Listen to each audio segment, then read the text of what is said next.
যাচ্ছি পুরান ঢাকার মিটফোর্ড হাসপাতালে। সেখান থেকে খবর জানাতে যোগ দিচ্ছেন সহকর্মী সঞ্জয় অধিকারী।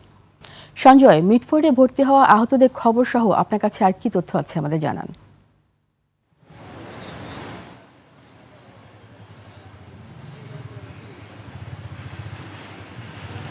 ধন্যবাদ রিতা।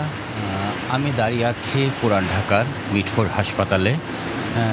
আপনারা জানেন আজ ভূমিকম্পে সকাল 10টা 38 মিনিটে যে দুর্ঘটনা ঘটেছে, সেখানে আরমানিটোলায় একটি 5তলা ভবনের রেলিং ভেঙে পড়ে গিয়ে 3জন নিহত হয়েছেন এবং সেই 3জনের মরদেহ কিন্তু এই মিটফোর্ড হাসপাতালের মর্গে রাখা হয়েছে।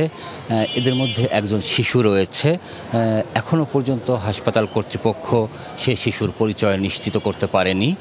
আর একজন রয়েছে নিহতদের মধ্যে আব্দুর রাজ্জাক নামের একজন বয়স্ক ব্যক্তি। আর যিনি আছেন তিনি হচ্ছেন সলিমুল্লাহ মেডিকেল কলেজের 52 ব্যাচের শিক্ষার্থী রাফিউল ইসলাম।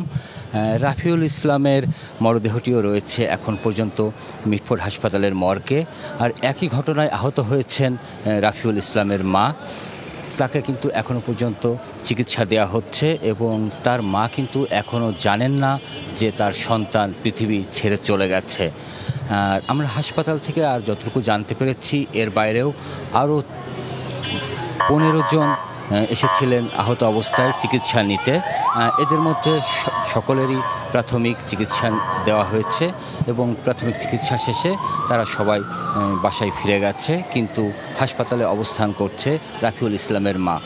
আমরা রাফিউল ইসলামের পরিবারের সদস্য এবং তার আত্মীয়স্বজনের সঙ্গে কথা বলেছি। যেটা জানতে পেরেছি, রাফিউল ইসলামের গ্রামের বাড়ি বগুড়াতে। সেখান থেকে তার বাবা আসছেন। তার বাবা এলেই আসলে তার মরদেহটি হস্তান্তর করা হবে। এরপর হাসপাতাল কর্তৃপক্ষ যে প্রয়োজনীয় ব্যবস্থা সেটি নেবেন।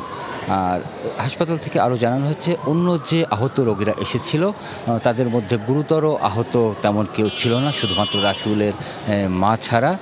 সে কারণে রাফিউলের মাকেই হাসপাতালে রেখে চিকিৎসা দেওয়া হচ্ছে। আর বাদবাকি যারা ছিল তাদেরকে প্রাথমিক চিকিৎসা দিয়ে তাদেরকে বাসায় ফেরত পাঠিয়ে দেওয়া হয়েছে। রিতা, আমার কাছে এই ছিল হাসপাতাল থেকে সর্বশেষ তথ্য।